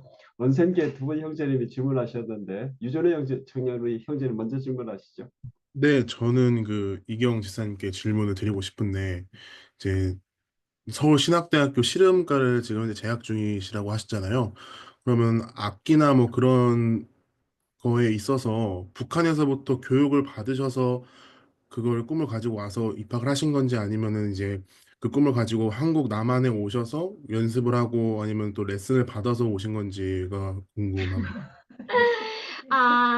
사실 북한에서 제가 여기를 말하면 학교 동아리, 음악 동아리 6년 동안 활동을 했었습니다. 그래서 이제 일단은 저희 집은 엄마가 예술인이셨고요. 그래서 저도 어렸을 때부터 자연스럽게 음악을 좋아하게 됐고, 6년간 지방에 있는 학교 동아리 활동을 6년을 하면서 그때 뭐 노래도 배우고 기타도 배우고 했던 것 같습니다. 그런데 제가 졸업을 하고 나서는 사실 저는 음악을 대학교 가서 또 공부해서 음악 교사가 되고 싶었거든요. 그 길을 계속 가고 싶었는데 저희 집도 너무 가난하게 살다 보니까, 평범한 집이다 보니까 대학교를 갈 수가 없었습니다.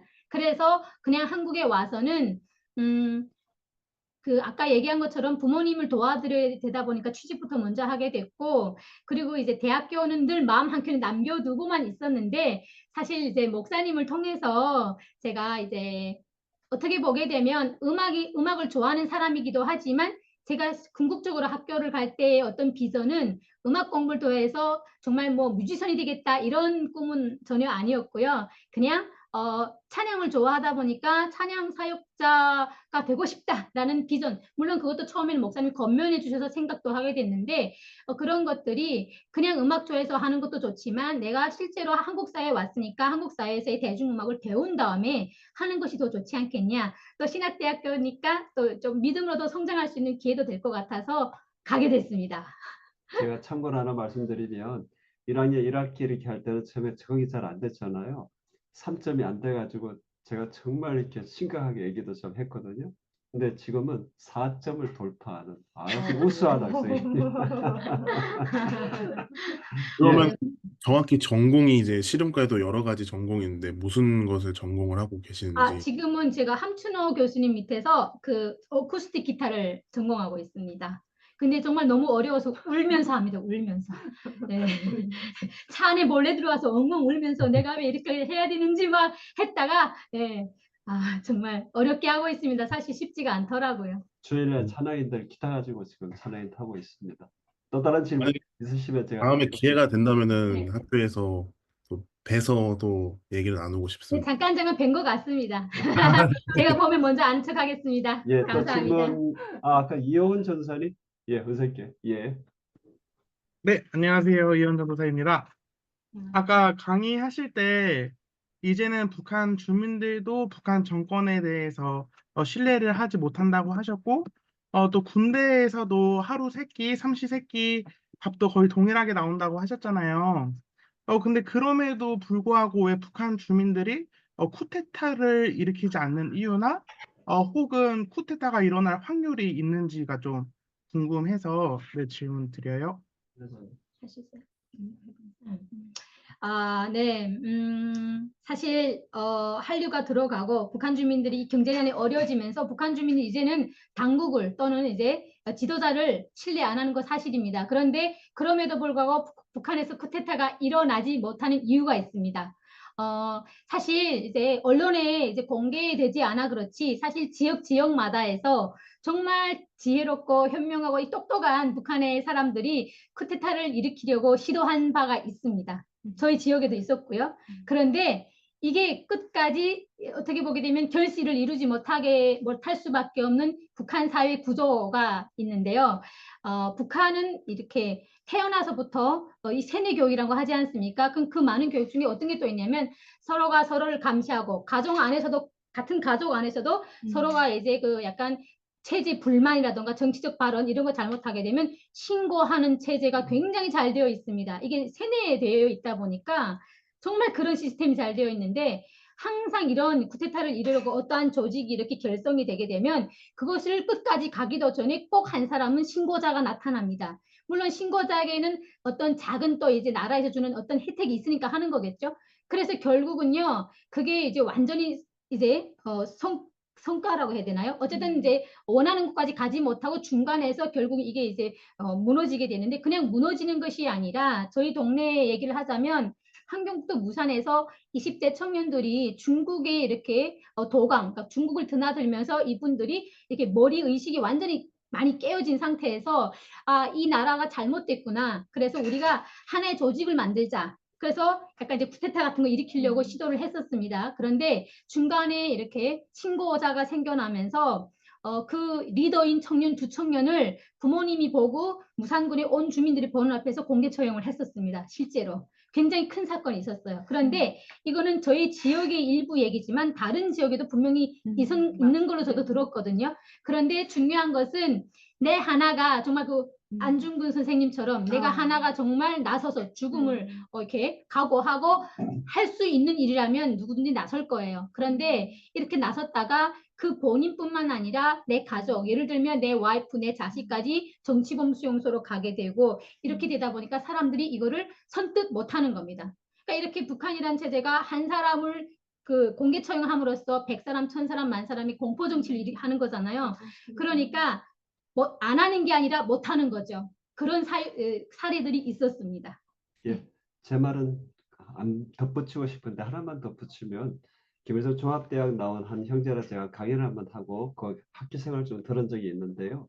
거기에 김일성 종합대학에 벽서 사건도 한번 있기도 했었고 부분적으로 없는 건 아닌데 사실 실제로 좀 미미하고 근래에 외교관들이 좀 들어와서 우리 굉장히 북한의 고위층들이 많이 들어온 것처럼 그렇게 언론은 보도가 되지만 대체로 다 가족 단위가 들어옵니다. 보통 한 3명, 4명. 그러니까 실제적으로 이탈하는 사람들이 극소수다라는 거예요. 그러니까 의외로 북한이 그런 점에 대해서는 참 견고하게 안정되어 있는 그런 모습도 공존하고 있다는 것. 또 질문 있으시면 좀 말씀해 주시면 하겠습니다. 속수선도 할 만한 시간이니까요. 한 40분은 걸릴 것 예, 같습니다. 그러면 한 2분 정도만 더 받고 속도전딱 하면서 또 질문은 또 하시면 또 대답하도록 그렇게 하겠습니다. 예, 허정 집사님, 네. 음성 해제하시고요. 음소거 해제하시고. 아무도 안 계셔서 제가 잠깐 들으면 제가 사실 이 연구를 하는 직업을 가지고 있는 사람이라서 질문이 많고 따로 인터뷰를 좀 하고 싶은 생각인데 혹시 그냥 북한 이탈 주민으로서 남한에 사시면서 나중에 우리가 통일이 됐을 때 남북한이 같이 살려면 이건 좀 문제가 있겠다. 아니면 이게 가장 어려움이 있겠다. 아니면 남북한 주민이 섞여 살기 위해서 가장 필요한 부분이 뭐겠다. 라는 거라고 생각하신 게 있으신지 그리고 혹시 결혼을 다 남한 분이랑 하셨는지 아니면 여쭤봐도 되나요? 아니면 나중에 개인적으로 여쭤보겠습니다. 아니 혹시 같이 사시면 그런 문화 차이? 같은 남한 사람끼리 살아도 차이가 있지만 남북한 주민이 만약에 결혼해서 살 때 오는 그런 문화 차이나 어려움들은 어떤 것들이 있는지 만약에 우리가 통일돼서 산다면 이런 것들을 어떻게 극복하는 게 좋을 거라고 혹시 생각하신 부분들이 있는지 궁금해서 여쭤보고 싶습니다. 일단 제가 남한 사람과 삽니다. 네. 그런데요. 네.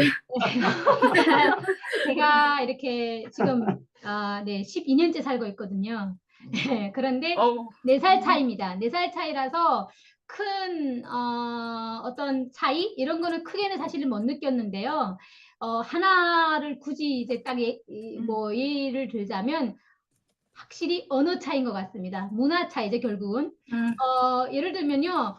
북한에서 아무렇지 않게 썼던 표현을 여기서는 심각하게 받아들이는 경우가 있더라고요. 예를 들면 한심하다.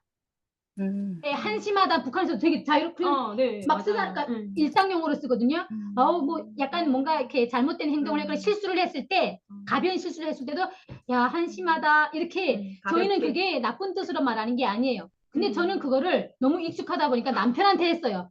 남편이 큰 실수 안 했는데 진짜 한심하다 이랬더니 남편이 아주 인상이 새파래지면서 어떻게 남편한테 그런 말을 쓸 수 있냐. 그래서 싸우기 직전까지 갈 뻔했거든요. 그래서 아니 나는 나쁜 뜻이 아니다. 북한에서 이렇게 쓴다 해도 남편이 그거 되게 굉장히 기분 나빠하더라고요. 그래서 약간 이게 언어의 차이가 조금 있는 것 같습니다. 확실히. 예. 네, 감사합니다. 자, 그러시면요. 지금 소소득 만들기 준비를 하고 하면서 또 질문 있으시면 또 자유롭게 또 대화하고 그렇게 하도록 하겠습니다.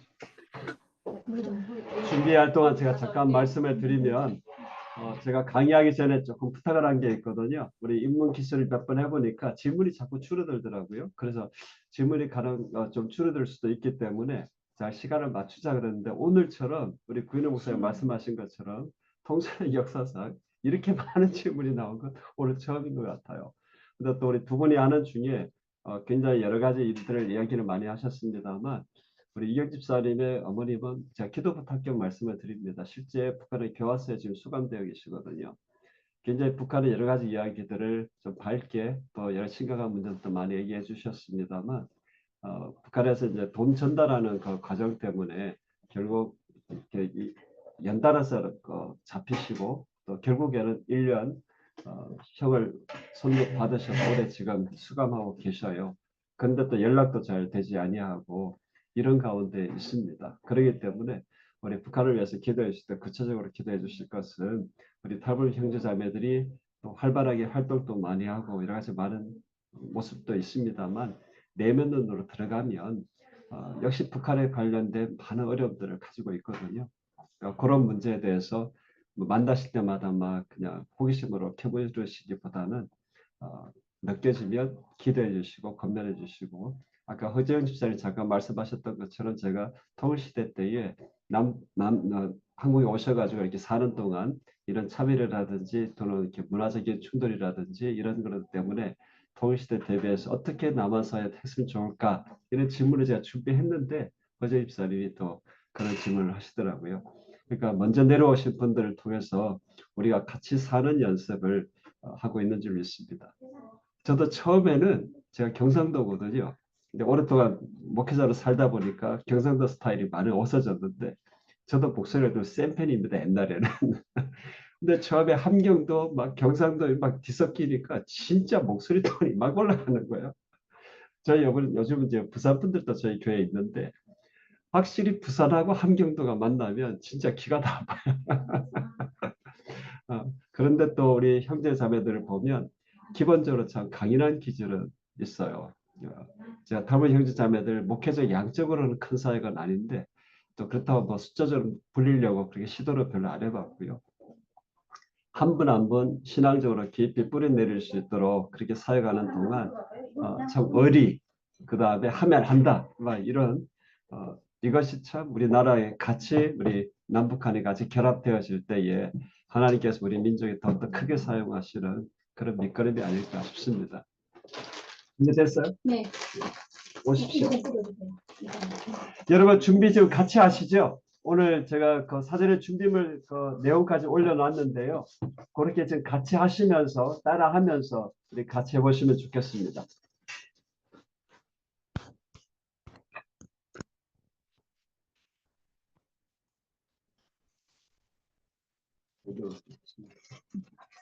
자, 먼저 이렇게 저는 반죽할 그릇을 준비했고요. 그 다음에 비닐장갑 준비했습니다. 그런데 먼저 가루를 이제 그릇에 먼저 붓기 전에 가루가 반죽하면서 많이 달라붙거든요. 그래서 콩기름 같은 거나 아무 식용유를 먼저 이렇게 두릅니다. 둘러서 얘를 좀 이렇게 기름을 바닥에다가 해줘야 반죽하면서 묻어나지 않습니다. 그리고 장갑에도 기름을 이렇게 묻혀주시는 게 좋습니다. 반죽할 때 장갑에 늘어 붙을 수 있거든요. 바르시고, 자, 가루 조금만 주세요.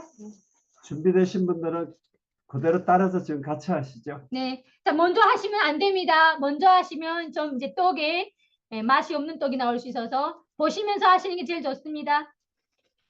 자, 조금만 할까요? 자, 됐습니다. 자, 가루를 적당히, 뭐 식구들 많으시면 다 부어하시고 혼자 계시면 조금만. 입떡이 좀 불어나거든요. 물과 만나면. 그 여기다가 이건 정말 감인데요. 이게 지금 이렇게 서로 이제 각자 다 이렇게 가루를 붓는 양이 다르실 것 같아요. 그래서 설탕과 소금을 넣어야 되는데 제가 이제 기준을 말씀드리기가 참 애매한 것 같습니다. 왜냐면 다 각자 부은 양이 다르기 때문에 그냥 좀 감으로 달게 드시고 싶으면 많이 넣으시고 적당히 단 거 싫어한다 그럼 적당히 설탕을 넣으시고요. 그리고 소금은요 정말 조금 넣으셔야 돼요. 비율로 따지자면 설탕과 소금의 비율은 9대1. 설탕이 9, 소금이 1. 조금 단맛을 좀 더 내기, 좀 더 맛있게 내기 위해서 소금은 조금만 더 넣을게요. 네, 살짝 넣었어요, 살짝. 자, 그리고 나서 이거를 잘 섞이게 먼저 물 넣기 전에 이렇게 좀 휘저어줍니다. 자, 이렇게 하고 이제 물을 부을게요. 자, 물을 쓰실 때는요, 중요한 거, 절대 뜨거운 물 쓰시면 안 됩니다. 미지근한 물이나 찬물, 미지근한 물이 제일 좋습니다. 뜨거운 물 쓰시면 반죽이 늘어집니다. 됐습니다. 너무 많아요. 자, 그리고 물을요, 처음부터 많이 넣으시면 좀 복구하기 어렵습니다. 그래서 조금씩 넣으시면서 되거나 질지 않게 물을 양을 맞추시는 게 좋습니다. 처음에는 이제 양을 알 수가 없으시니까 조금만 더 주세요. 됐어요? 그래서 조금씩 이렇게 반죽해 보시면서 물을 넣으셔야지. 특히 남자분들 그냥 처음부터 물을 확 넣으시면 안 됩니다. 물 좀 많아졌어요. 가루 조금만 더 주세요. 이제 물 안 넣으면 되겠다. 너무 질어졌는데. 네, 지금 저희 너무 물 많이 들어가서 질어졌습니다.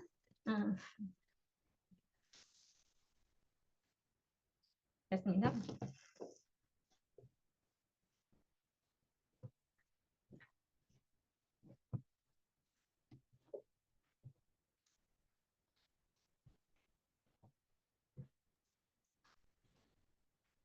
벌써부터 침 넘어갑니다. 이걸 주로 어떨 때 먹어요? 그래서 북한에서 이제 그 일을 하다가 예를 들면 밭에서 일을 하는데 밭에서 일하다가 중간에 뭐 끓여 먹을 수는 없잖아요. 그럴 때 이렇게 가루랑 물하고 소금, 설탕 조금만 들고 가면 그 장소 상관없이 어디든지 먹을 수 있고요. 또한 이제 엄마 아빠 일 나가는데 애들이 혼자 있잖아요. 그럼 애들이 이제 약간 그 밥 대용으로도 해서 먹을 수가 있고요. 그리고 그 그 이제 가족 중에 누군가가 교도소 갔다. 그런데 내가 면회를 간다. 그러면 들어갈 수 있는 음식 중에 하나이기도 합니다. 요거 들어갑니다. 예. 그래서 제일 많이 보내주는 게 이 속도전 가루를 많이 보내주거든요. 아, 물 가루 좀 더 있어야 될 것 같아요. 물 너무 많이. 지금 이 가루는 지금 우리나라에서 그냥 우리 터미 형제자매들이 공장에서 만들었잖아요. 맞습니다. 북한에서 먹는 맛이랑 지금 우리 먹는 맛하고 조금 비교를 한다면 어떨 것 같아요? 다르죠. 왜냐면요. 북한에서는 아무래도 이제 그 강냉이 옥수수 껍질을 버리지 않고 그대로 이렇게 가루를 만듭니다. 그래서 가루가 조금 부드럽지 못해요. 그리고 좀 이렇게 아무리 반죽을 잘해도 결이 남아 있고. 그런데 이 한국에서 하는 옥수수 이 가루는 그 옥수수의 그 껍질을 다 벗기고, 예, 그리고 깨끗하게 이제 해서 탈곡해서 이렇게 가루 만들기 때문에 훨씬 가루가 부드럽고 입자가 부드럽고 되게 식감도 더 쫀득쫀득한, 예, 찰진 그런 식감이어서 좀 다른 것 같습니다. 저희 집에 애들도 집에 먹을 게 없으면 가루가 있으면 지네들이 그냥 해서 잘 먹어요. 맛있습니다.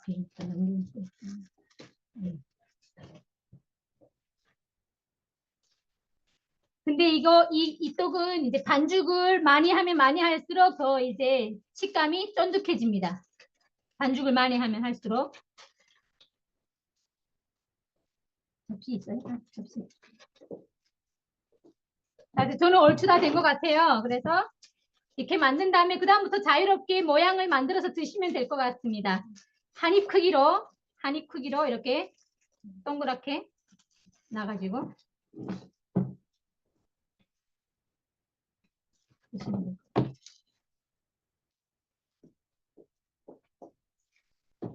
나무젓가락 오른쪽 끝에 있어요.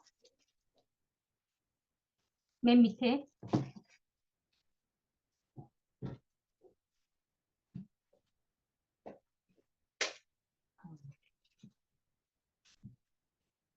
다들 잘 만들고 계시네요. 네, 저 이렇게 만들어 봤는데요. 이렇게 다 만들고 모양은 자유롭게 만드시되 마지막에는 좋게는요. 참기름 있잖아요. 참기름을 한번 싹 바른 상태에서 드시면 좋습니다. 그리고 만약에 먹어봤는데 좀 싱겁다. 그러면 설탕에 찍어 드셔도 되고요. 예, 중요한 건 제일 마지막에 참기름을 한번 발라주시고 드시면 좋습니다. 고소하고 참기름이 없습니다. 가루 자체를 먹어도 되는 거네요. 예, 가루 자체를 먹어도 되는데 가루 자체만 먹으면 그냥 옥수수 고소한 맛만 나서 그렇게 맛있지는 않고 이렇게 떡으로 해 드시면 좋습니다. 저는 먼저 시식을 하겠습니다. 덜 쪘더라고요. 그런가요? 좀 더 했어야 되는데.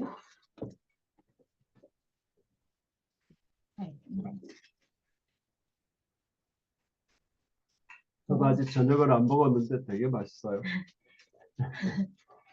물 한 잔만 주세요.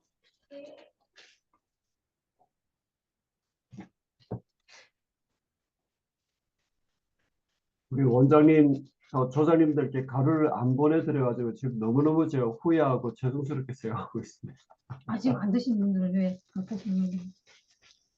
하염없이 풍력닭 바라보듯이 침만 꿀떡.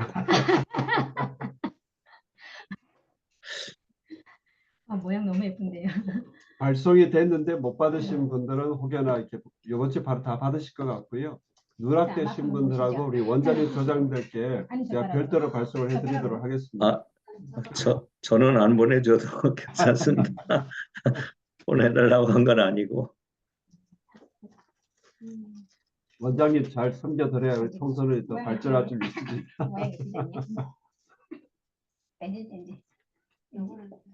모양이 너무 예쁘죠? 모양이 너무 예쁘게 됐어요.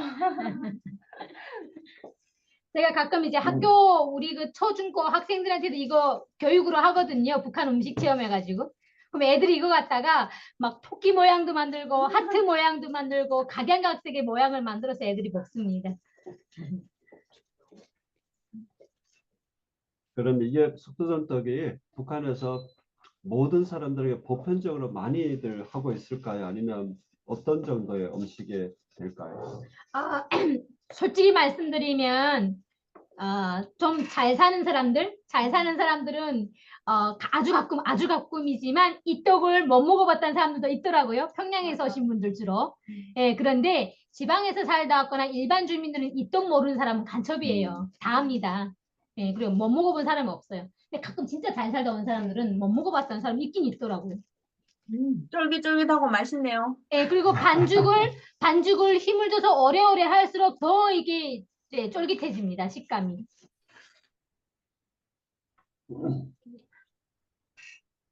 저희가 이런 과정을 통해서 북한이 막연하게 멀리 있고 잘 모르는 그런 북한이 아니라 우리가 바로 옆에 우리 안에 기도하고 하나님 앞에 중보하고 또 통일을 위해서 복음을 위해서 기도해야 될 그런 아주 가까운 우리 들었습니다. 맛있습니다. 그렇습니다.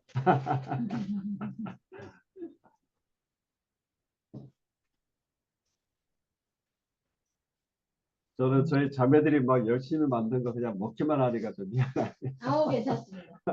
네, 충분히. 목사님 드실 자격이 있습니다.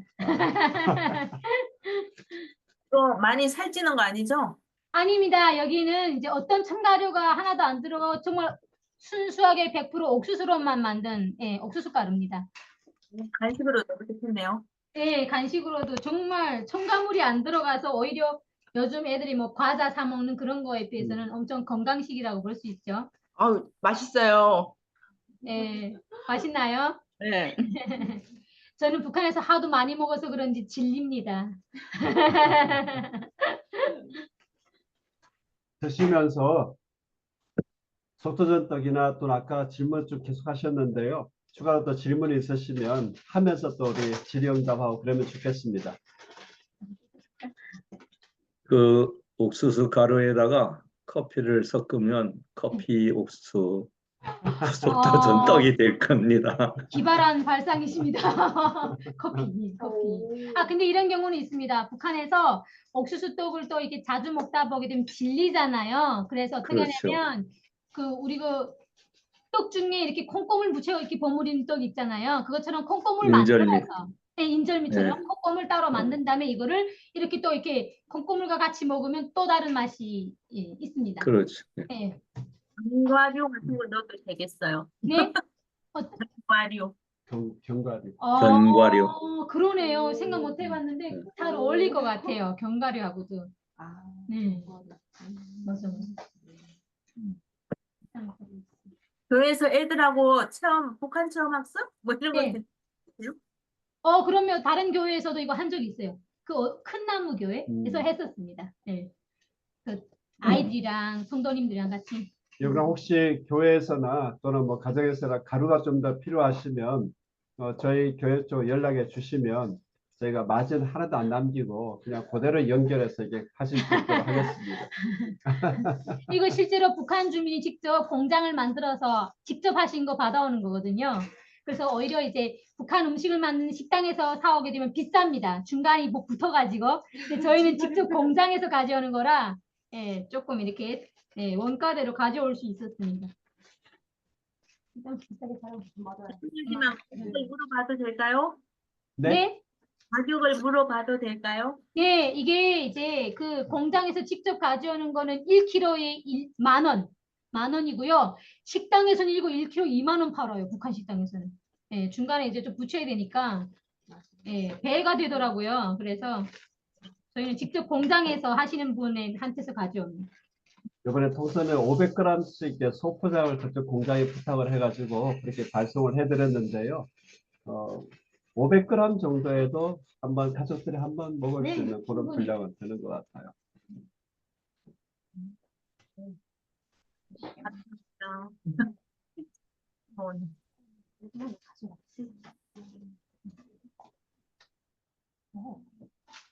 오늘 같이 못 해보시는 분들이 계셔가지고 굉장히 좀 죄송스럽기도 하고 아쉽기도 합니다. 요거 외에 우리 한국당에서 북한 음식 체험할 수 있는 게 몇 가지가 있거든요.